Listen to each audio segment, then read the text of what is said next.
Gracias por acompañarnos esta noche en Conversaciones Globales. En esta ocasión con Beata Bogna, ella es analista internacional, es ex embajadora de Polonia en México y la nueva directora de la carrera de Relaciones Internacionales en el TEC de Monterrey, aquí en la Ciudad de México. Estamos hablando sobre esta cumbre que se dio recientemente en Europa, hace 2 semanas, sobre el tema migratorio, una cumbre en donde Angela Merkel llegó básicamente a tratar de convencer a los demás países europeos de que tienen ya no cumplir con su cuota, pero sí ser más generosos al recibir a inmigrantes. Pero regresó Angela Merkel con el acuerdo de España, con la cooperación del presidente Sánchez, y se encuentra una crisis política en su propio país. Sí, la verdad es que Angela Merkel, que consiguió formar el gobierno con muchas dificultades hace relativamente poco, pues tiene serios problemas internos, o sea, tiene serios problemas en su casa con mantener esa coalición entre pues CDU y el CSU, que es el socio tradicional, digamos, de Baviera de Angela Merkel. ¿Cuál es el problema? El problema son los movimientos migratorios secundarios, así lo llaman, digamos, en la terminología europea. ¿Qué significa eso? O sea, los inmigrantes, refugiados que llegan a la Unión Europea, pues obviamente pasan la frontera de la Unión Europea, uno de los países pues fronterizos básicamente, pero después se mueven por la Unión Europea, por diferentes países de la Unión Europea, y muchos de ellos llegan a Alemania. Y una gran solicitud, una gran demanda de CSU, del partido socio de la coalición de Angela Merkel, es que se impida la entrada de esos inmigrantes que no han solicitado refugio en Alemania como primer país, a que esos regresen a los países donde solicitaron ese refugio o ese estatus de refugiado. ¿Qué significa eso? Que realmente esos refugiados deberían estar regresados a Italia, a Grecia, quizás a España en algunos casos, a Austria, porque son los primeros países donde se encuentra, digamos, los primeros países de entrada. O sea, parece un tema muy técnico, muy, digamos, de burocracias muy técnicas, pero de hecho esos movimientos secundarios, o sea, cómo se mueven los inmigrantes, dónde se quedan al final, pues es el punto principal de batalla entre el coaliciante CSU y Angela Merkel, que ella al final tuvo que claudicar realmente, porque prometió que va a firmar los acuerdos de cooperación con los países como España, como Italia y como Grecia, que ya los italianos dijeron que no quieren, y con Austria, que también los austriacos dijeron que no quieren, para precisamente poder regresar esos refugiados que ya solicitaron su estatus de refugiado en otro país, a este país donde lo solicitaron. Claro. La pregunta fundamental es si se consigue o no se consigue solucionar ese tema, porque de eso depende, de hecho, pues la estabilidad de la coalición en Alemania. ¿A qué nos puede llevar eso si Angela Merkel, digamos, mantiene su decisión, el gobierno alemán mantiene su decisión? Pues a que se dificulten los movimientos en el espacio Schengen.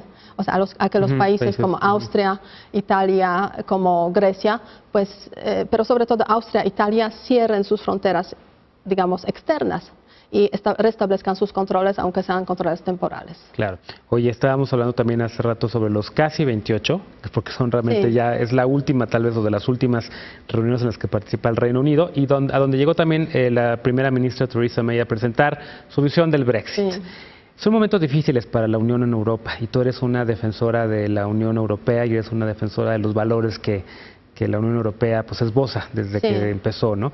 ¿Qué le dirías hoy a un joven desencantado, un joven europeo, un joven italiano, que cree que la Unión Europea es pura burocracia, es corrupción, es darle dinero a personas que no son italianos o inmigrantes? ¿Por cómo se puede defender hoy en día el proyecto europeo? Sí, yo creo que hay varios aspectos. El primer y fundamental es la libertad de movimiento de bienes, servicios y personas. Sobre todo las personas, en este caso, las que pueden moverse a cualquier país de la Unión Europea, yo creo que lo aprecian muchísimo.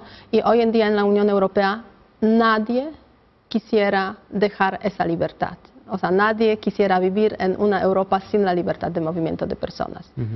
Para los empresarios, los agricultores, pues la libertad de movimiento de bienes y servicios es fundamental, ¿no?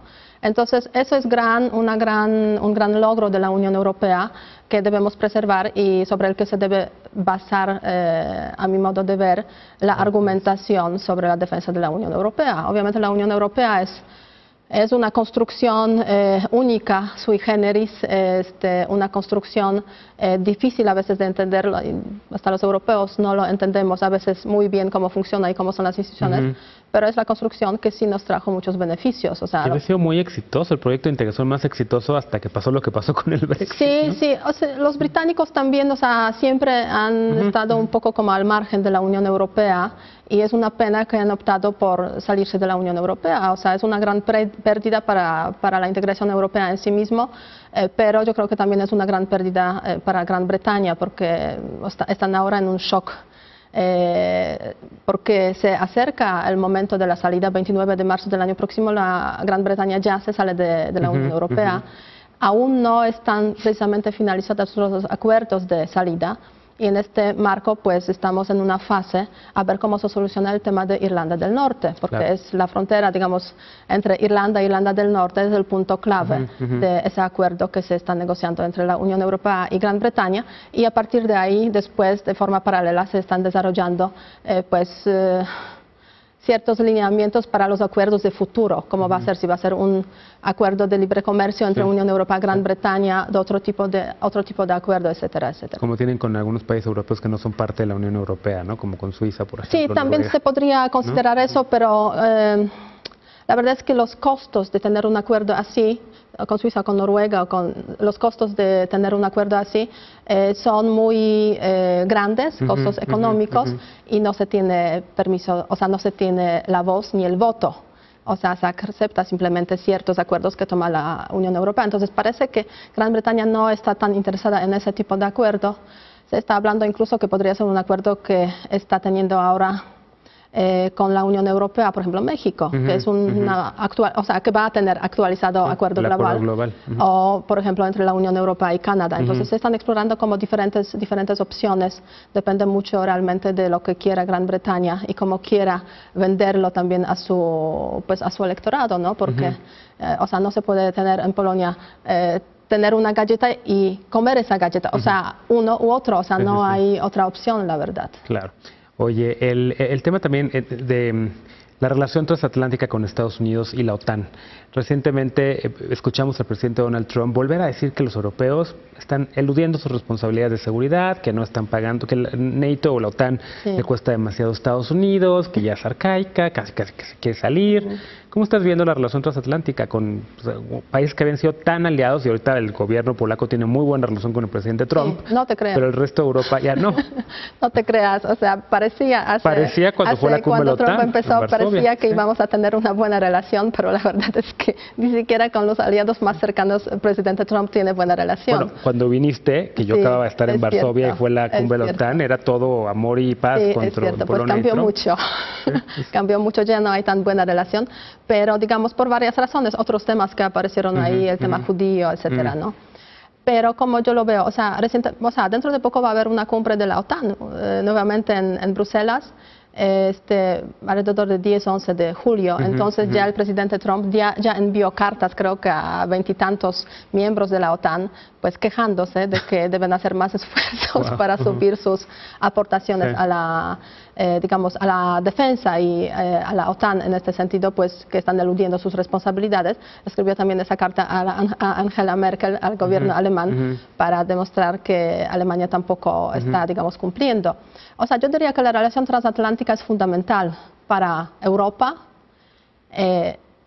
Parece ya también que para los Estados Unidos, hasta que llegó el presidente Trump. Es cierto que los europeos, no todos los europeos cumplen con sus obligaciones, digamos, de gastar 2% de su PIB para los temas de defensa, porque lo hacen pues por varias razones, ¿no?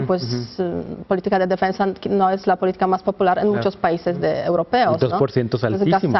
Gastar más pues sería mortal, digamos, desde el punto de vista electoral y desde otros puntos de vista. Pero la relación esa transatlántica es fundamental, digamos, para los europeos al menos, en sentido de pues, garantizar la seguridad del continente europeo. ¿Cuáles son las amenazas, los riesgos a la seguridad en Europa? Pues hay muchos, o sea, si vemos los vecinos europeos, el más poderoso, grande, Rusia obviamente, con sus, digamos, intentos expansionistas, con la ocupación de Crimea, la guerra en Ucrania, pues es una amenaza real, ¿no? Y sin la OTAN, digamos, sin la participación, la contribución de los Estados Unidos, pues es difícil dar garantías de seguridad, ¿no? En ese sentido, yo creo que los europeos sí están intentando, pues, crear esa buena química con el presidente Trump, pero él no se deja, yo diría, no se deja que haya una relación positiva, y no es solamente en tema de relación transatlántica, digamos, en términos de seguridad. Esa relación transatlántica implica muchos otros temas, ¿no? Irán, el acuerdo nuclear que se cayó porque pues, los Estados Unidos decidieron salirse. El tema de cambio climático, otro gran tema, París, quizá la salida de París. Del Consejo de Derechos Humanos también, Ginebra, hay muchos temas. Y otro tema que afecta muchísimo a los europeos son temas comerciales. Que la guerra comercial... Que también a nosotros, también afecta a los principales socios de Estados Unidos. O sea, yo diría que afecta a todo el mundo esa política que está realizando ahora el presidente Trump, o sea, cambiando totalmente los paradigmas sobre los que se estaban basando las relaciones internacionales. Es quizás su estrategia de negociación, pero el tema es que esa estrategia de negociación conmueve a todo el mundo, o sea, genera unos shocks muy, muy fuertes, ¿no? Oye, ya no eres embajadora de Polonia y tú mencionaste el tema de la cuestión judía, que es un tema que le hemos dado seguimiento aquí, que ya se está prohibiendo en Polonia hablar de campos de concentración polacos, para referirse a Auschwitz, ¿no? Se está sancionando, quien lo mencione puede recibir hasta pena. Al parecer ya hay un debate interno. ¿Tú cómo lo ves? ¿Están revisando la historia? Yo diría que hay más que un debate interno. Se cambió la ley. O sea, recientemente, digamos, hace como más o menos una semana, quizás hace 2 semanas, hubo un cambio importante, digamos, ajustando esa ley que se promulgó precisamente en enero de este año, ajustando a las inquietudes que estaban, pues inquietudes fuertes, que estaban apareciendo desde diferentes círculos judíos, pero sobre todo desde Israel y desde los Estados Unidos.